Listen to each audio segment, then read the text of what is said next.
Bismillah.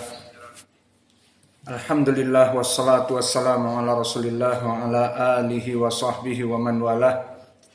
Wa ashhadu an la ilaha illallah wahdahu la syarikalah wa ashhadu anna Muhammadan abduhu wa rasuluh amma ba'du. Alhamdulillah, pada kesempatan ba'dal asr pada hari Rabu 25 Desember 2024 bertepatan dengan hari ke-23 dari Jumada al-Akhirah 1446 Hijriah.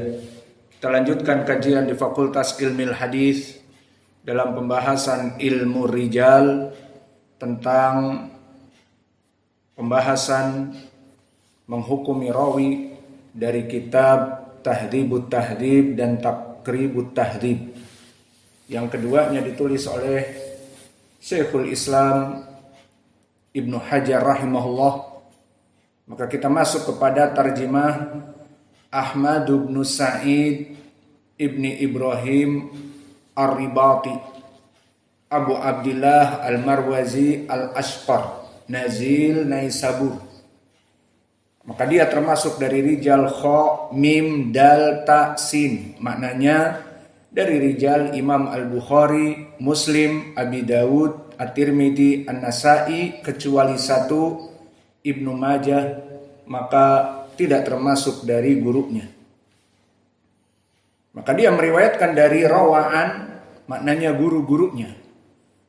Rawaan Abi Ahmad Az-Zubairi wa Abi Dawud atau Yalisi wa Nadr ibnu Shumail wa Wahab ibnu Jarir ibni Hazim wa Yunus ibnul Mu'dib atau Mu'addib wa ghairihim wa anhu, dan murid-muridnya dia anhu al-jamaah. Makna al-jamaah semua kutub sittah siwa Ibnu Majah, kecuali Ibnu Majah. Dan juga dari murid-muridnya Ibnu Khuzaimah, Imam Ibnu Khuzaimah yang mempunyai kitab Sahih Ibnu Khuzaimah, Wasarraj wal Kubani wa Ibrahim ibnu Abi Thalib wa jamaah. Adapun kedudukan beliau, maka dari segi rutbah beliau hidup di Tabaqah Al-Hadi Asyr, di Tabaqah yang ke-11 seperti Imam Al-Bukhari, karena tadi murid-muridnya adalah kutubus sittah kecuali Ibnu Majah. Adapun dari segi al-jarh wa ta'dil, maka dia rawi yang thiqah. Berkata Nasa'i thiqatun, berkata Ibnu Kharrash thiqatun thiqah. Ibnu Kharrash banyak sekali ucapan dari al-jarh wa ta'dil, namun dia sendiri didhaifkan. Qala al-Khatib warada Baghdad fi ayyam Ahmad wa jalisun biha al-ulama wa dhakiruhum wa kana thiqatun fahman aliman fadilan. Maka ini tausik dari 3 orang yang dinukilkan di dalam kitab Tahdzibul Kamal. Kemudian disebutkan meninggalnya beliau dan kita lewati qultu, maka ini masuk kepada ucapan tambahan dari Al-Hafidh Ibnu Hajar. Hadal qaul al-akhir hakahu al-Bukhari an Ibni Ahmad wa taba'ahu al-Qurab wa Ibni Mandah wal Kalabadi wa Ibnu Tahir wa amma al-Kubani fa innahu lam yaqul hadhihi al-lafdhah ba'da sanah ar-rajfah fa innaha wahum fa innaha wahima aw wahmun li'anna sanah ar-rajfah kanat 45 fa kana as-shawab qabla sanah ar-rajfah aw sanah 6 la salas. Maksudnya di sini membahas tentang permasalahan kapan meninggalnya yang ikhtilaf, dan itu tidak begitu penting karena yang paling penting seperti nasab dia, tinggal di mana, hidup di tabaqah yang keberapa, dan juga apa ucapan al-jarh wa ta'dil. Adapun meninggalnya beliau tidak begitu penting di dalam ilmu al-hadis, terutama al-jarh wa ta'dil. Wa qala Abu Hatim Ar-Razi adraktuhu wa lam aktub anhu wa kataba ilayya bi ahadits wa kana yaqul ala ribatat wa qala al-Khalili fi al-irsyad siqatun alimun hafidun mutkinun wa qala Abu Ali al-Hafid kana wallah min al-a'immah al-muqtada bihim wa qala Muhammad ibn Abdissalam lam ara ba'da Ishaq ibni Ibrahim mithlahu. Dan yang diinginkan Ishaq ibnu Ibrahim adalah Ishaq ibnu Ibrahim ibnu Rahawih al-Marwazi, karena sama-sama dari negara Iran, dari Naisabur. Maka rawi ini rawi yang disebutkan di tambahan tadi, bahwa Abu Hatim berkata adraktuhu walam aktub anhu, aku menemuinya dan tidak menulis dari dia. Dan disebutkan oleh Al-Khalili siqatun, dan disebutkan oleh Muhammad ibn Abdissalam tidak ada setelah Ishaq ibnu Ibrahim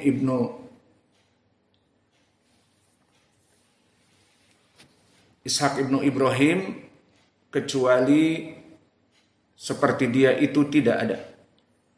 Maka wallahu a'lam, lafaz-lafaz seperti ini memisalkan dengan Ishaq ibnu Rahawih dan dia imam, dan tadi Al-Khalili mengatakan siqatun alimun hafidun mutkinun, dan begitupun Al-Khatib Al-Baghdadi meriwayatkan bahwa dia siqah fahman aliman fadilan, dan Ibnu Kharras meskipun dhaif mengatakan siqatun siqah. Maka wallahu a'lam ini menunjukkan dia di atas derajat siqah. Maka apa kata Al-Hafidh di Taqrib? Siqatun hafidun minal hadiyati asyrata. Maka ini yang benar, bahwa dia seperti ucapan Al-Hafidh di atas derajat siqatun hafidun. Maka di sini menunjukkan bahwa dia di atas derajat siqah karena ada dua sifat. Dan kita berikan misal Ahmad ibnu Sa'id ibnu Ibrahim Ar-Ribati Al-Marwazi ini dikeluarkan oleh Imam Muslim. Haddatsana Ahmad ibnu Sa'id ibni Ibrahim haddatsana Rawh ibnu Ubadah haddatsana Zakaria ibnu Ishaq akhbarani Amr ibni Dinar annahu sami'a Jabir ibn Abdullah. Maka hadis ini diriwayatkan oleh Ahmad ibnu Sa'id ibnu Ibrahim dari rawi yang kita sebutkan tadi, diriwayatkan oleh Imam Muslim dengan sanadnya dari Amr ibni Dinar dari Jabir ibni Abdullah. Dakhala Nabi sallallahu alaihi wa ala alihi wasallam ala Ummi Ma'bad ha'itan faqala ya Umma Ma'bad man gharasa hadan nah. Maka ditanya Ummu Ma'bad oleh Nabi, dan tentunya ada hijab, siapa yang menanam pohon kurma ini? Am muslimun am kafirun? Apakah yang menanamnya seorang muslim dulu atau kafir? Faqalat bal muslimun, yang menanam ini orang muslim. Qala fala yagrusul muslimu gharsan. Di sini keutamaan dari seorang muslim yang menanam tanaman, dan tanaman itu diambil kebaikannya oleh semua orang. Maka disebutkan man gharasaha dan nakhla am muslimun an kafir faqultu bal muslim. Qala fala yagrusul muslimu gharsan, tidaklah seorang muslim menanam tanaman atau tumbuh di ladangnya tanaman dan dia biarkan, fayaqula minhu insanun, maka mengambil faidah manusia darinya, wala dabbah, ataupun binatang ternak, wala tayrun, bahkan burung-burung mengambil dari buahnya, illa kana lahu shadaqah ila yaumil qiyamah. Oleh sebab itu barang siapa yang menanam pohon, ada pohon nangka, ada pohon, bahkan pohon jariang tumbuh sendiri di tanah kita biarkan. Udah ada yang berbuah? Belum ada. Maka kita biarkan kemudian kalian mengambilnya di waktu sudah musim, maka kita mendapatkan pahala. Maka hadis ini dari Ahmad ibnu Sa'id ibnu Ibrahim Ar-Ribati. Maka hadis ini faidahnya keutamaan bagi mereka orang-orang yang menanam pohon, tentunya fisabilillah. Bukan dia menanam pohon misalnya semangka yang hanya 1 bulan 2 bulan, kemudian setelah itu dia jual, bahkan tidak boleh orang-orang untuk mengambilnya. Maka di sini tidak masuk kepada hadis ini. Yang diinginkan di hadis ini, dijadikannya dia sebagai tanaman yang berfaedah manusia dan binatang mengambil dari tanaman tersebut dipersilahkan, maka dia mendapatkan pahala di sini.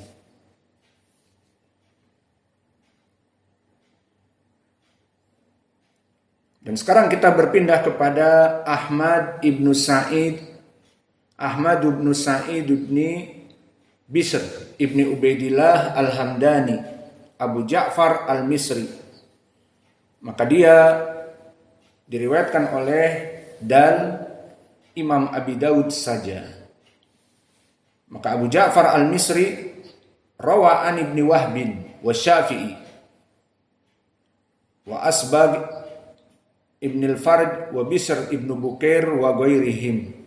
Maka di sini meriwayatkan dari Syafi'i di tabaqah yang ke-9 dan juga Ibnu Wahab di tabaqah yang ke-9, maka dia dohirnya tabaqah yang ke-11 atau ke-10, yang jelas di daerah itu.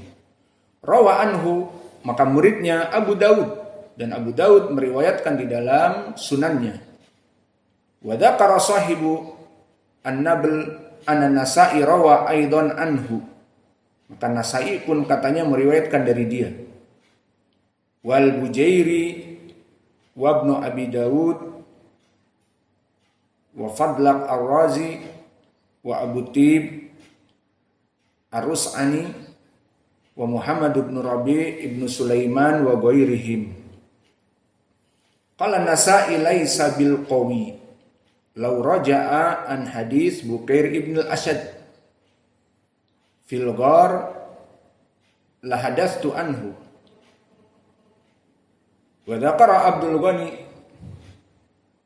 Ibnu Sa'id an Hamzah al-Kinani anna Ahmada ibn Muhammadin ibn al-Hajjaj ibn Risdin huwa adkhala al-Hamdani hadis al-Ghar. Qultu, adapun meninggalnya tidak usah kita baca. Qultu qala Zakaria as-Saji sabtun wa qala al-Ijli siqatun wa qala Ahmad ibn Saleh maziltu a'rifuhu bil khair mud araftuhu wa dzakarahu Ibnu Hibban fi siqat wa dzakarahu An-Nasa'i fi suyukhihi alladziina sami'a minhum.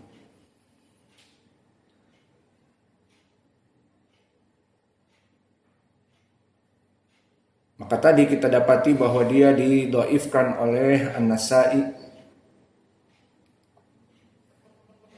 Itu siapa yang matikan HP-nya?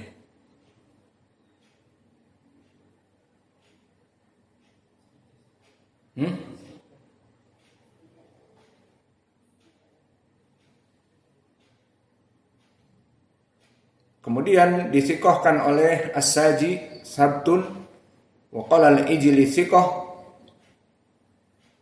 dan juga Ibnu Hibban. Maka di sini Ibnu Hajar rahimahullah mengambil ucapan di jamak, dikumpul. Orang-orang yang mensikohkan dengan yang mendhaifkan dari Nasa'i, maka digabungkan menjadi saduq hasanul hadis.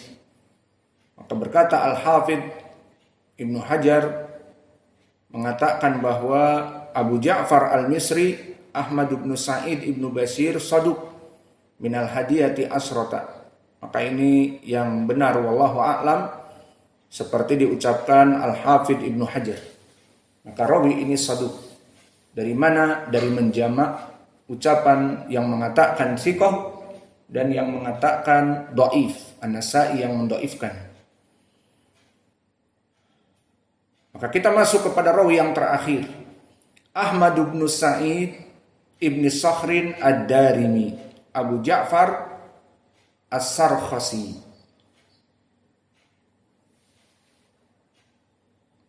Maka rawi ini diriwayatkan oleh kha mim dal ta qaf.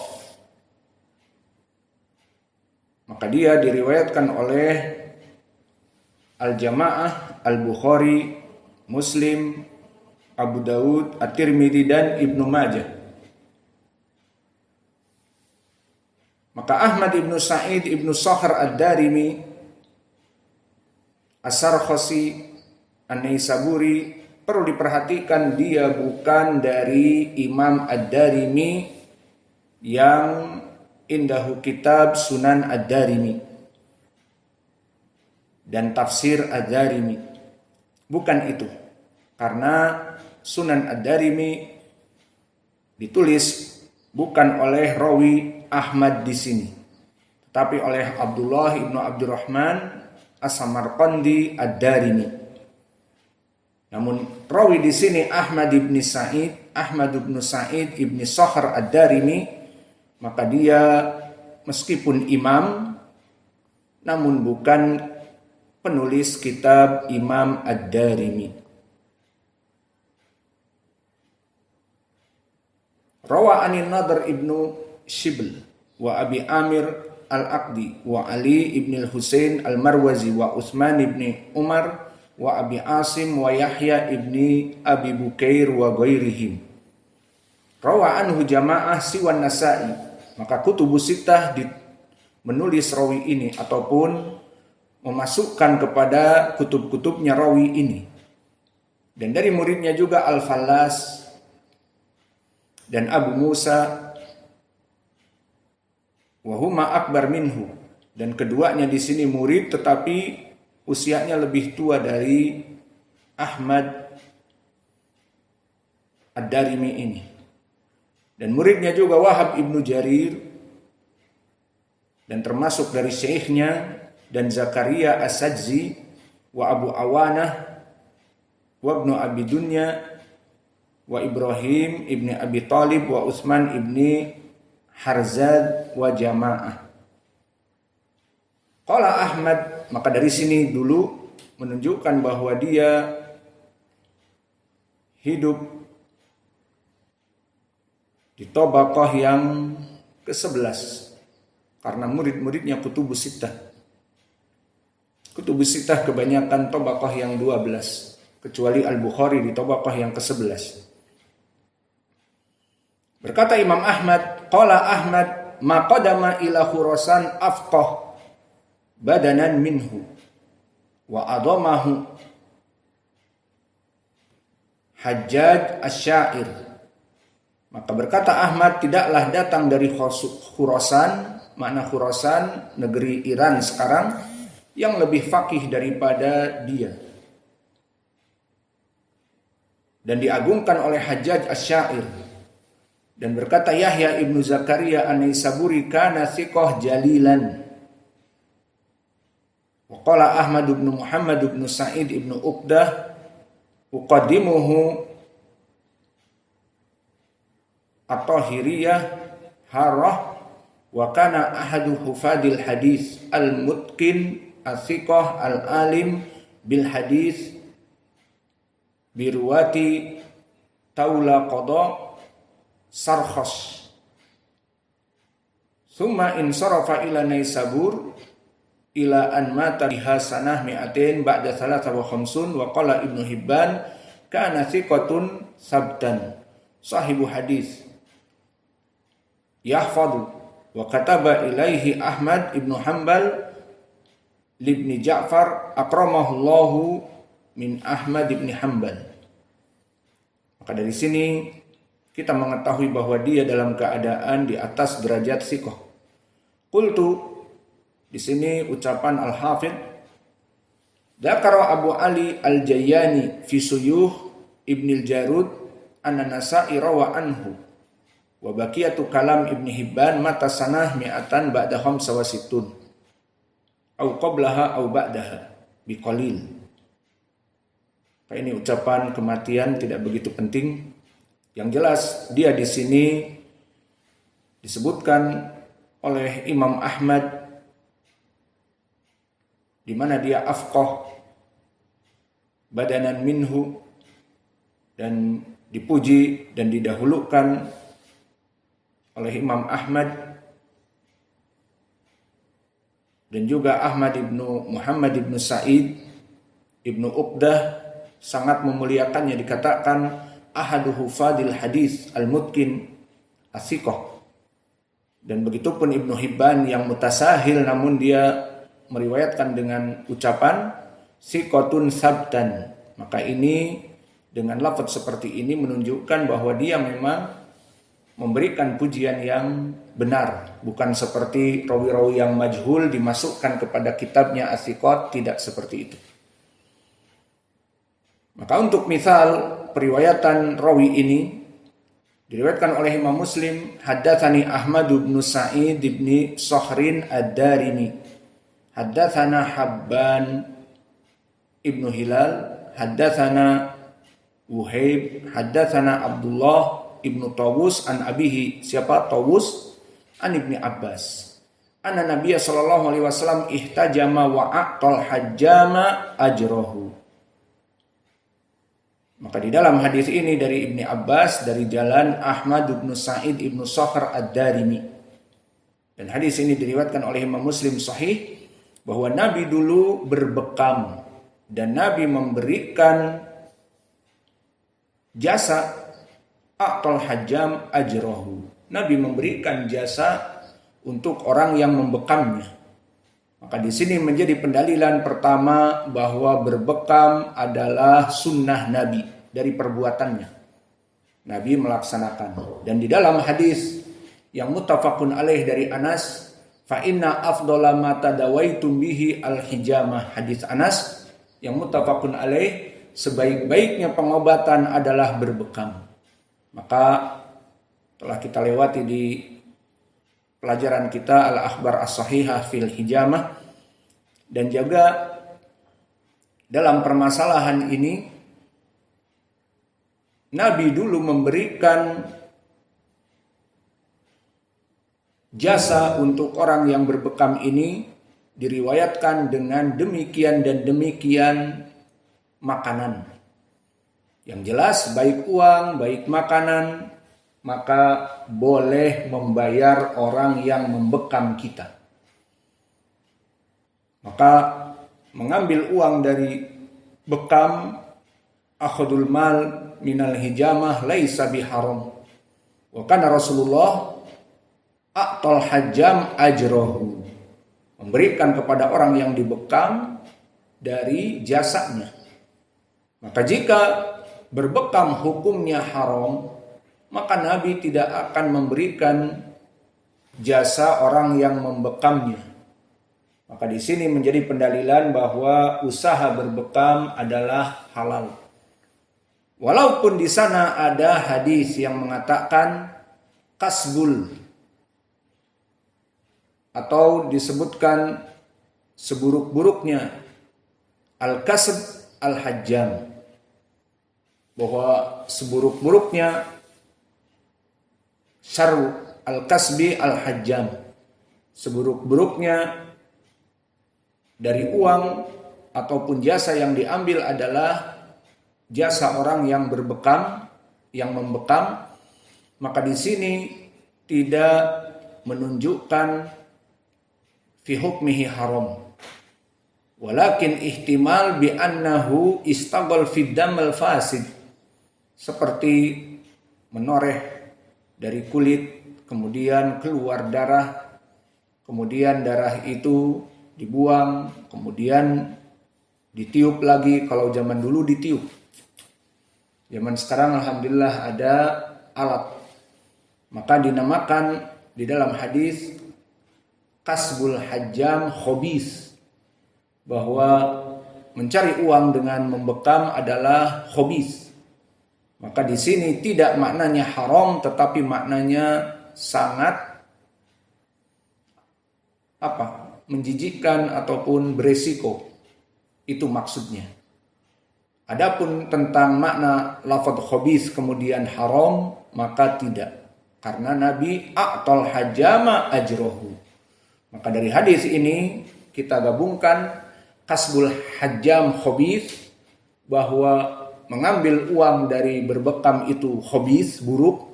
Dengan hadis ini makna buruk, pekerjaannya menjijikkan. Dan itu kita katakan di zaman doeloe. Adapun di zaman now dengan alat mudah sekali. Tinggal kita membuka punggungnya, kepalanya, kemudian disedot. Selesai. Tidak butuh kepada mulut dan tidak jijik dengan tangan karena menggunakan kaos tangan dari karet. Di zaman sekarang semua mudah. Maka di sini kasbul hajjam khobis bukan maknanya haram, tetapi maknanya pekerjaan yang tidak begitu baik. Namun di zaman now dengan adanya teknologi, maka akan menjadi mudah. Bahkan tidak usah mencukur rambut lagi. Di zaman sekarang tinggal dibekam, maka rambutnya tidak usah dicukur dengan susah. Ada alatnya khusus, maka dia akan membekam dari kepala, tidak usah dicukur rambutnya. Maka ini yang mungkin bisa kita berikan dari ilmu hadis, terutama ilmu rijal. Maka dari 3 rawi di sini, alhamdulillah semuanya sesuai dengan apa yang dihukumi oleh Al-Hafidz Ibnu Hajar di Taqrib. Wa naktafi ila huna wa jazakumullahu khaira wa barakallahu fi ilmikum. Subhanakallahumma bihamdika asyhadu an la ilaha illa anta astaghfiruka wa atubu ilaik.